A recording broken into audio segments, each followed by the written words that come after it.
Have you ever felt like your past is following you, like a persistent shadow that won't let you move forward?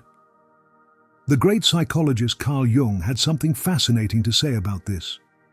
It is not possible to live the dawn of your life without first letting go of the dusk that precedes it. Think about it for a moment. How many opportunities have you missed because you're still dragging wounds, beliefs, and patterns that no longer serve you? In this journey we're about to begin together, I invite you to look deeply within yourself, to that space where your deepest fears, your strongest attachments, and your most painful memories reside. Because according to Jung, it's precisely there, in the confrontation with your shadow, where you'll find the key to unlocking your true potential. Today's world constantly pushes us forward, faster, more efficient, more productive. But few stop to consider a fundamental truth. You cannot run toward your future if your feet remain chained to the past. Jung understood this better than anyone. He studied how our unconscious stores every experience, every repressed emotion, every rejected aspect of ourselves, and how, without realizing it, these elements continue to direct our lives from the shadows. Think for a moment about those decisions you repeatedly make, even though you know they don't lead you where you want to go. Those relationships that follow the same painful pattern, those fears that paralyze you just when you're about to leap towards something better. Jung called this the power of the unconscious and demonstrated that until we face it consciously, we'll remain prisoners of its dictates. When was the last time you really stopped to examine what baggage you're carrying? I'm not just talking about obvious traumatic experiences, but those little wounds, those limiting beliefs that you absorbed without realizing it. I'll never be enough. Money isn't for me. I don't deserve to be fully loved. Jung taught us that these beliefs act as filters through which we perceive reality, creating self-fulfilling prophecies that confirm, again and again, our worst suspicions about ourselves and the world. What's fascinating is that Jung didn't see the past as something we should simply forget or bury deeper. On the contrary, he invited us into a process he called individuation, the brave act of integrating all parts of ourselves, even those that embarrass or frighten us. Because in that integration, in that act of radical acceptance, is where we find the freedom to consciously choose our future, instead of unconsciously repeating our past. And here's the wonderful paradox that Jung discovered. Letting go doesn't mean rejecting. Letting go means accepting so deeply that you no longer need that experience to define who you are. It's like opening hands that have been clutching so tightly to something that causes you pain, not to throw it away, but to finally be able to see it as it is, a part of your story, but not the totality of your being. Let me tell you something that might resonate with you. Jung observed that many people spend the first half of their lives building an identity based on what the world expects of them. They become the perfect child, the outstanding student, the exemplary employee, the selfless parent. But there comes a moment, usually in midlife, when an inner voice begins to whisper, "Is this all? Where did that part of me that dreamed of something different go?" This crisis, which Jung studied deeply, is not an error in the system. It's an invitation from the soul to rediscover essential parts of yourself that you left behind while you were busy meeting others' expectations. It's the call to a second birth, this time conscious and deliberate. Think about what you loved to do as a child, before the world told you who you should be. Remember that feeling of freedom? That spontaneous joy? Jung would say that connection to your true nature never completely disappears. It just waits for you to be ready to reclaim it. But to do so, you must first be willing to face the reasons why you abandoned it. Perhaps it was criticism from a demanding parent, mockery from your peers, or simply the constant message that won't put food on the table.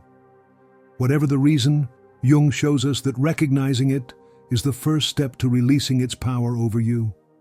The unconscious, according to Jung, always seeks balance. If you've repressed important parts of yourself, they will find ways to manifest, often through symptoms like anxiety, depression, recurring dreams, or even physical illnesses. These aren't signs that something is wrong with you, but messengers inviting you to pay attention to what you've been ignoring. Have you noticed how certain patterns repeat in your life? Relationships that begin with promise but end at the same painful point.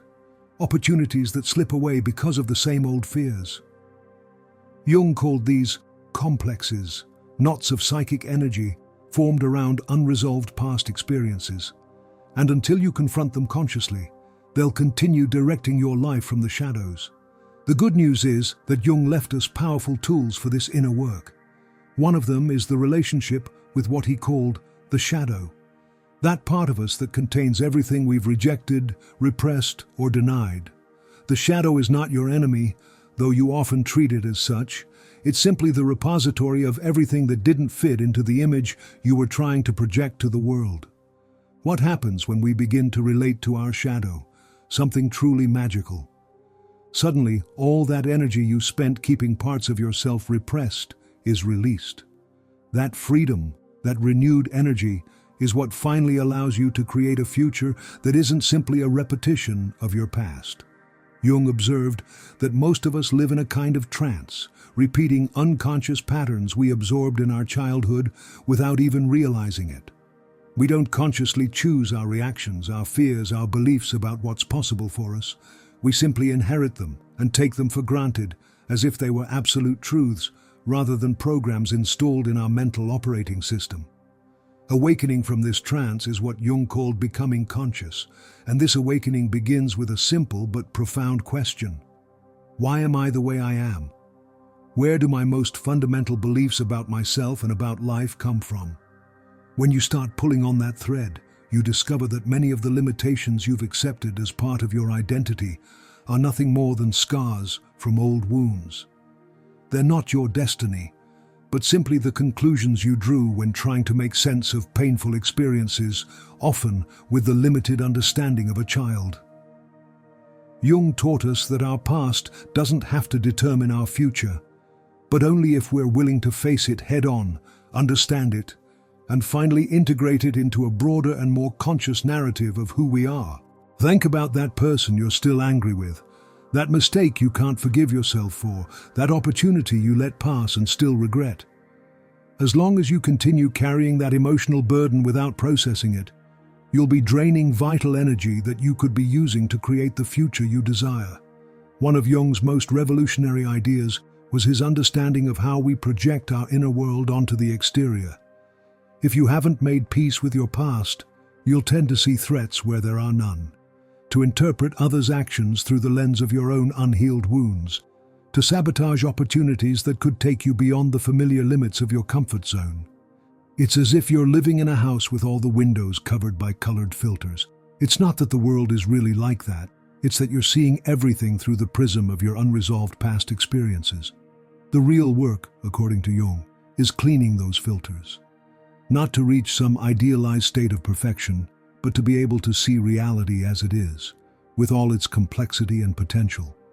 To be able to respond to the present with full consciousness, instead of automatically reacting from the programs installed in your past. What you deny submits you. What you accept transforms you. This profound observation by Jung perfectly summarizes the process.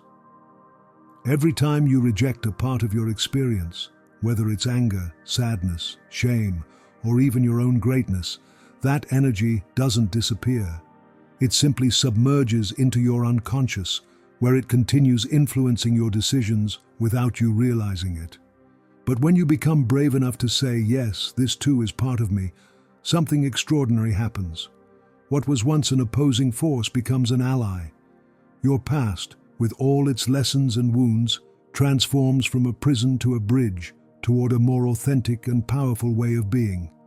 Jung described this process as psychological alchemy, the transformation of the lead of our most difficult experiences into the gold of wisdom and authenticity.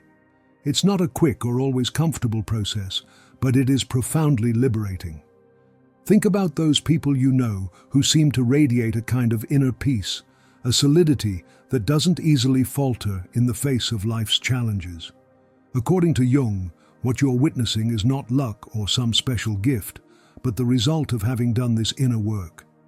They've learned not to completely identify with their wounds, their fears, or even their successes. Instead, they've developed a relationship with something deeper within themselves, what Jung called the self, with a capital S. This self is not defined by your personal history, your social roles, or your external achievements. It's that essence that remains constant through all the changes, all the stages, all the experiences of your life. And connecting with it is perhaps the most liberating aspect of letting go of the past. Because when you no longer need your identity to be completely defined by what has happened to you or what you've done, you discover an immense freedom to choose who you want to be from this moment on. Jung observed that many people resist this process of letting go because they confuse letting go with losing. They fear that if they release their attachment to certain stories about themselves, even the painful ones, they'll lose something essential. What they don't understand is that letting go doesn't mean forgetting or erasing. It's not an act of denial, but of transformation.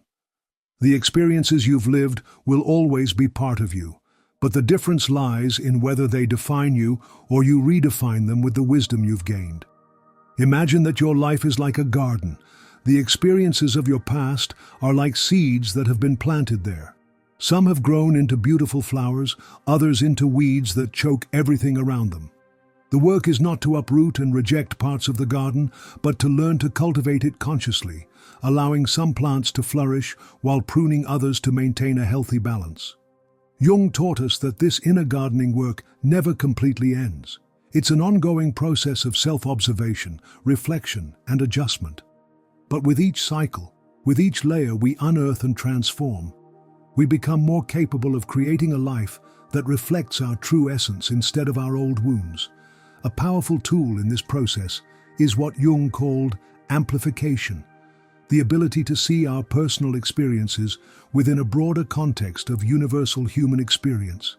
When you recognize that your pain, your struggle, your fears are not just yours, but part of the great tapestry of what it means to be human, something is released. You're no longer so alone in your suffering, and it loses some of its power to define you. Jung pioneered the study of archetypes, those universal patterns that appear in myths, fairy tales, and dreams across all cultures. He showed us how our personal struggles often reflect larger archetypal themes. Your battle with self-esteem is not just your problem. It's your personal version of the hero's journey that must face the dragon of doubt. Your difficulty setting boundaries is not just your failure. It's your encounter with the archetype of the threshold guardian. Seeing your life through this broader lens doesn't minimize your unique experience. On the contrary, it gives it deeper meaning. You're no longer simply stuck in the past. You're in the midst of an initiation, a transformation process that humans have been experiencing since the beginning of time. And there's something incredibly liberating in recognizing that your struggle, however personal it feels, connects you with humanity as a whole. You no longer need to define yourself by your wounds, because you can see that they're simply part of the terrain we all must traverse on our way to greater consciousness. One of Jung's most fascinating concepts was synchronicity, the occurrence of meaningfully related events that don't seem to have an obvious causal connection. He observed that when people begin to do this work of consciously integrating their past, they often experience significant coincidences that seem to guide them exactly where they need to go. It's as if the universe conspires to support your evolution once you've demonstrated your commitment to it.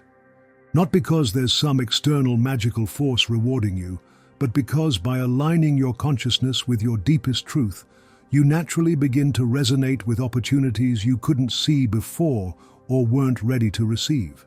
Jung described this as the transcendent function, the innate capacity of the psyche to move toward wholeness and healing when we give it the space to do so.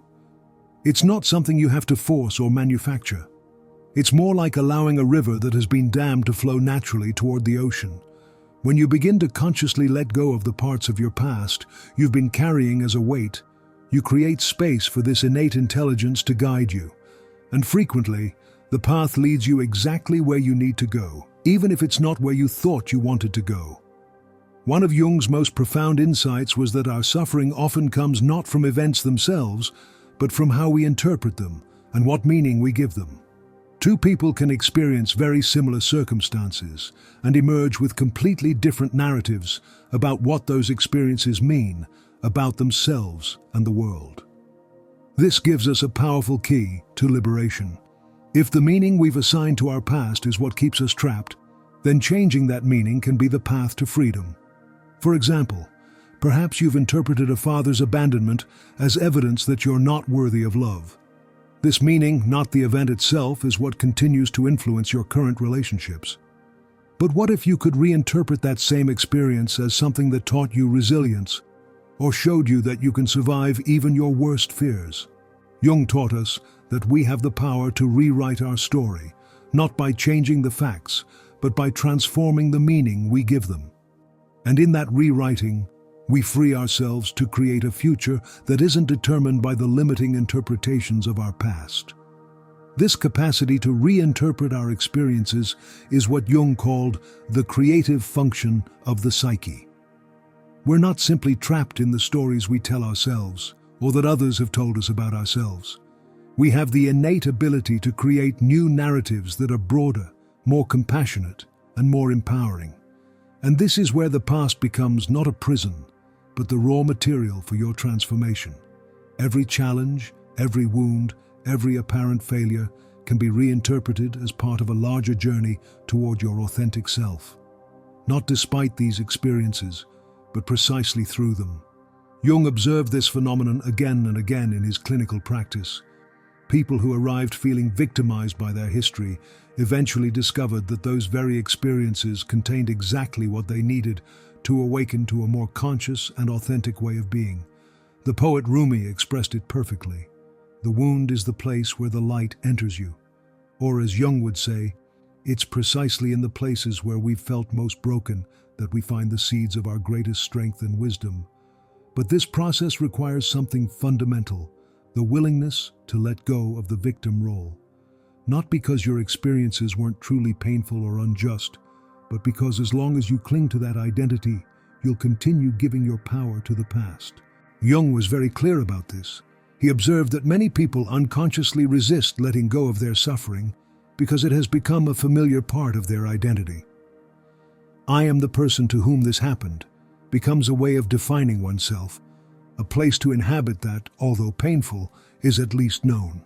But what happens when you allow yourself to consider that you are much more than the things that have happened to you? What happens when you begin to define yourself not by your past, but by who you choose to be in this moment? Something extraordinary occurs. You begin to experience a freedom you may have never known. The freedom to respond to the present with full consciousness instead of automatically reacting from the patterns of your past. The freedom to choose your thoughts, your actions, your relationships based on who you are now and who you want to become, instead of who you were forced to be by circumstances. This freedom, according to Jung, is your birthright. It's not something you have to earn or deserve, but something already within you, waiting for you to claim your power to define your own life. The process of letting go of the past is not something that happens once and for all. It's an ongoing journey of discovery, integration, and transformation.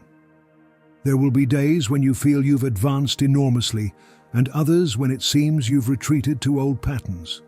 Jung assures us this is normal and part of the spiral process of growth.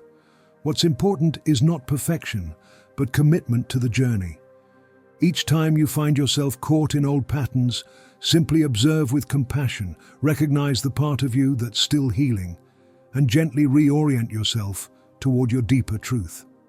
Jung taught us that this work is not just personal, but also collective. Each time you heal a part of yourself, you contribute to the healing of the world. Each time you consciously integrate a part of your shadow, you reduce the amount of unconscious projection and reactivity you add to the collective field. In a world that seems increasingly polarized and reactive, this inner work is perhaps the most significant contribution you can make. It's not escapism, but the revolutionary act of refusing to perpetuate the same unconscious patterns that have created so much suffering. Imagine for a moment what a world would be like where more people did this work. where instead of projecting their unhealed wounds onto the other, they had the courage to look inward and take responsibility for their own shadow. Where instead of repeating the same cycles of conflict and separation, they consciously chose to create something new. This is the world that Jung envisioned as possible, not through some external solution or ideology, but through each individual's commitment to their own journey of individuation. And that journey begins with a simple but profound recognition. Your past has shaped you, but it doesn't have to determine your future. The wounds you've carried can become the source of your greatest wisdom. The aspects of yourself you've rejected can transform into your most powerful allies. And the story you've been living can be rewritten, not by changing the facts, but by changing the meaning you give them and the conclusions you draw from them. The future you yearn for, that sense of freedom, authenticity, meaningful connection, and purpose, isn't in some distant place you have to reach. It's waiting within you, accessible the moment you're willing to let go of the layers of protection, denial, and resistance that have been blocking your path. Jung expressed it this way: your vision will become clear only when you can look into your own heart. Who looks outside dreams, who looks inside awakes. This awakening is your invitation. It's not a destination you arrive at, but a path you walk day by day, moment by moment, choice by choice, and every step you take toward integrating your past is a step toward liberating your future. In this very moment, you have a choice before you.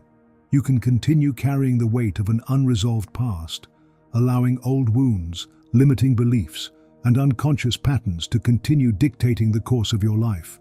Or you can commit to the brave act of looking within, of consciously integrating what you've been carrying and allowing your more authentic self to emerge. The invitation stands before you. The path is open, and remember, you're not alone on this journey. Millions of people throughout history have walked this same path of transformation. The wisdom of masters like Jung is available to guide you, and there is an intelligence within you that is always working toward your wholeness and healing, waiting for you to simply give it the space to do its work. What do you choose? Will you continue to let your past determine your future? Or will you have the courage to let go of what no longer serves you, so you can finally create the life you know, in the deepest part of your being, is possible for you? The choice, as always, is yours, and the time to make it is now. If this message has resonated with you, I invite you to share it with someone you feel might benefit from hearing it. Sometimes the right words at the right time can be the seed of profound transformation. Also, I'd love to know what part of this message touched something in you. What insight are you taking away? What concrete step do you feel inspired to take from now on? Share it in the comments below. Your experience might be exactly what someone else needs to hear. And if you haven't subscribed to this channel yet, I invite you to do so right now. Together we're creating a community of people committed to their conscious growth, and your voice is an important part of this conversation. Remember, the work you do on yourself isn't selfish or indulgent. It's perhaps the most significant contribution you can make to a world that desperately needs more consciousness, more compassion, and more courage to face the truth. Thank you for being here, for your openness, and for your willingness to look deeper. See you in the next video, where we'll continue this journey together toward a more conscious, authentic, and fulfilling life.